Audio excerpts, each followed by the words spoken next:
Karibuni kwenye wasilisho hili la fursa ya kipekee ya uwekezaji. Leo nataka tuangalie biashara ambayo soko lake linakuwa kila sekunde nchini kwetu. Biashara ya spia za pikipiki inayokwenda pamoja na huduma ya ufundi hapo hapo duka lilipo.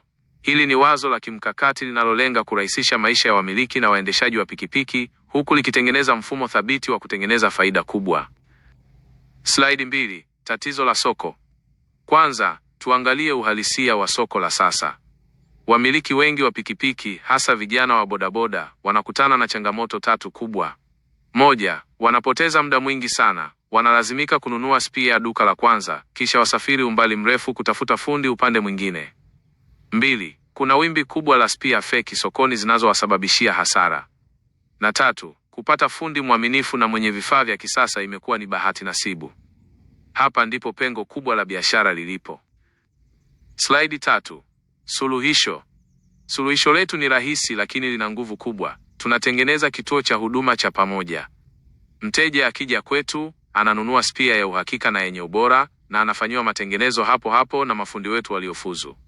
Hii inamuokoa mteja muda, inapunguza gharama za usafiri na inampa amani ya moyo kwa sababu spia na ufundi vyote vinatoka sehemu moja yenye dhamana.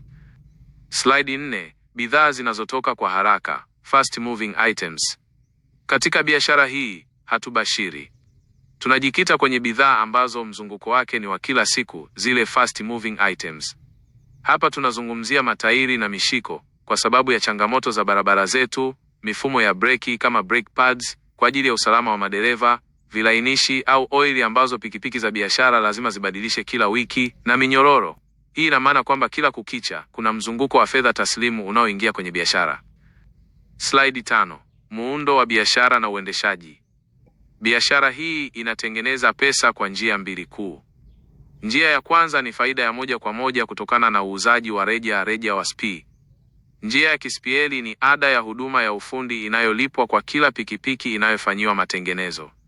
Zaidi ya hapo, muundo wetu unajumuisha mikataba maalum na makampuni ya usafirishaji wa mizigo na vikundi vya bodaboda ili wawe wanatengeneza pikipiki zao zote kwetu kwa mfumo wa usajili.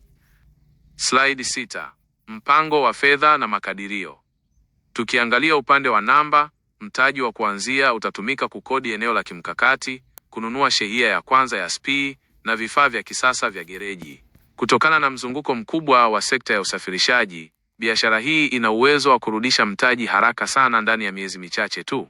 Lengo letu ni kuhakikisha mauzo ya spii yanachangia 60% ya mapato na ufundi unaleta 40% iliyobaki. Slide 7. Hatari za biashara na udhibiti. Kama mjasiriamali yoyote makini, ni lazima uangalie hatari na jinsi ya kuzidhibiti. Changamoto kubwa kama wizi wa spii au upotevu vya fedha tutazidhibiti kwa kufunga mifumo ya kompyuta ya kusimamia store pamoja na kamera za CCTV. Kushuka kwa bei au mabadiliko ya kodi, tutakabiliana nayo kwa kununua bidhaa moja kwa moja kutoka kwa waagizaji wakuu ili tuendelee kuwa na bei ya ushindani sokoni. Slide 8. Utiifu wa kisheria na udhibiti. Ili biashara iendelee bila usumbufu, utiifu wa sheria ni kipaumbele chetu kabla hata ya kufungua milango. Tutahakikisha tunapata leseni ya biashara kutoka manispaa husika, tunasajili namba ya kodi ya TIN kutoka TRA na kupata vibali vya mazingira kwa ajili ya utupaji salama wa oili chafu na taka za gereji. Pia tutaweka bima ili kulinda mali za biashara na pikipiki za wateja wetu dhidi ya majanga yoyote. Slide 9.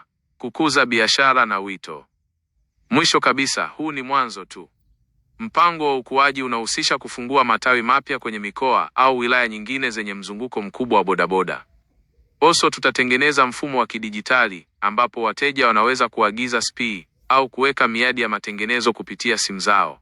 Sekta ya pikipiki inazidi kukua kila siku na huu ndio wakati sahihi wa kuwekeza kwenye wazo hili lenye uhakika. Karibuni sana tushirikiane.